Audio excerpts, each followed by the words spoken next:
Ziemassvētku vēlēšanās, laba cilvēka lūgšanas, pat no visdziļākā apakšzemes cietuma nonāks debesīs un saņems svētību.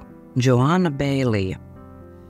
Kad pavisam klusām bija izskanējušas mazā bundzinieka pēdējās notis, svētnīcu pārņēma nedzirdams miers. Pēc tam, ejot ārā pilnīgā klusumā, draudzes locekļi uzmanīgi nesa rokās mazas aizdegtas svecītes.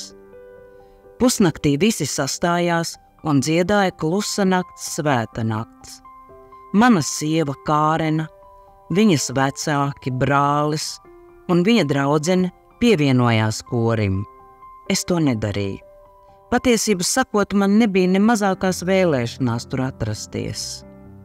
Ja būtu mana teikšana, mēs būtu devušies uz daudz agrāk notiekošo bērnu Ziemassvētku dievkalpojumu, taču manu priekšlikumu noraidīja par labu vēlākajam, kas bija domāts pieaugušajiem. Pavērsu skatienu uz zvanu torni un vēl augstāk dzirdēju baznīcas dziesmas vārdus.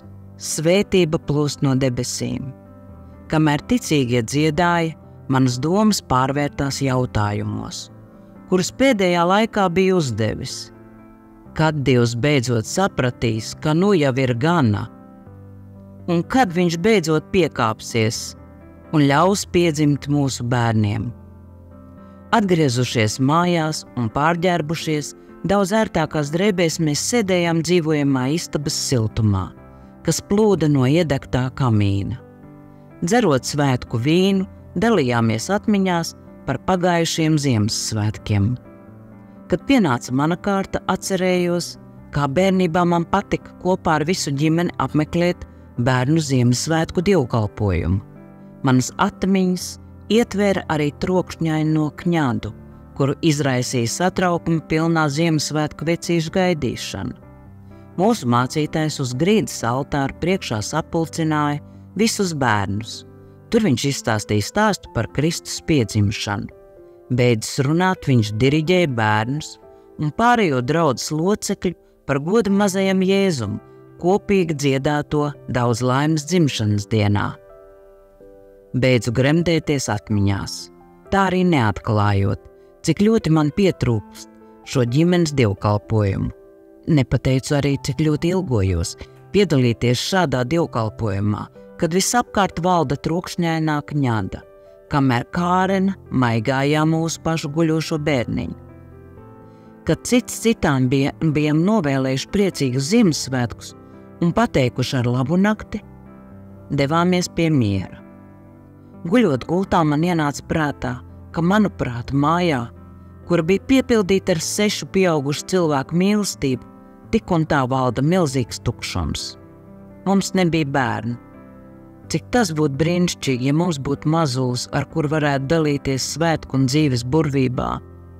Nevarēju aizmigt, tāpēc atgriezos dzīvojamā istabā un skatījos, kā pamazām izdziest pēdējās gailošās ogles. Piepildīju ar vīnu vēl vienu glāzi, uzvilku ziemas mēteli un zābakus, izgāju ārā un apsēdos uz augstajiem pakāpieniem. Kaut arī valdīja spirdzinošs ziemas augstums, nakts bija burvīga. Pie svētku debesīm mirdzēja zvaigznes, bet naktsnīgais gaiss atnesa manā dziestošā kamīna gaistošo smaržu.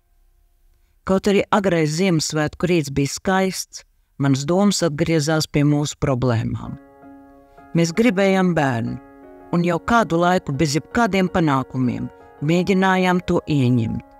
Pēc konsultācijām un izmeklējumiem es lūdzos, ja kāds no mums medicīnisku iemeslu dēļ tiks atzīts par vainīgu mūsu ilgušās neveiksmēs, lai tas izrādītos es. Negribētu pieļaut to, ka Kārinai būtu jādzīvo apzinoties, ka viņas dēļ vecāku loma mums ir gājusi secen. Vienmēr esmu uzskatījis, ka uz lūgšanām tiek sniegtas atbildes. Tikai nevienmēr tas notiek tā, kā mēs vēlamies. Taču šoreiz viena cilvēka lūgšanas spēks izraisīja dievišķo iejaukšanos.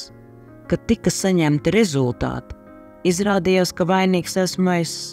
Mūsu izredzes ieņemt bērnu bija pavisam drūmas. Agrā rīta dzestrumā, sēžot uz pakāpieniem un lūkojoties debesīs, izteicu vēl vienu lūkšanu, kas gan vairāk izklausījās pēc apelācijas. Ja tev, kungs, tā patīk, dāvā mums žēlastību, šķīsti mūs un dāvā iespēju ieņemt bērnu.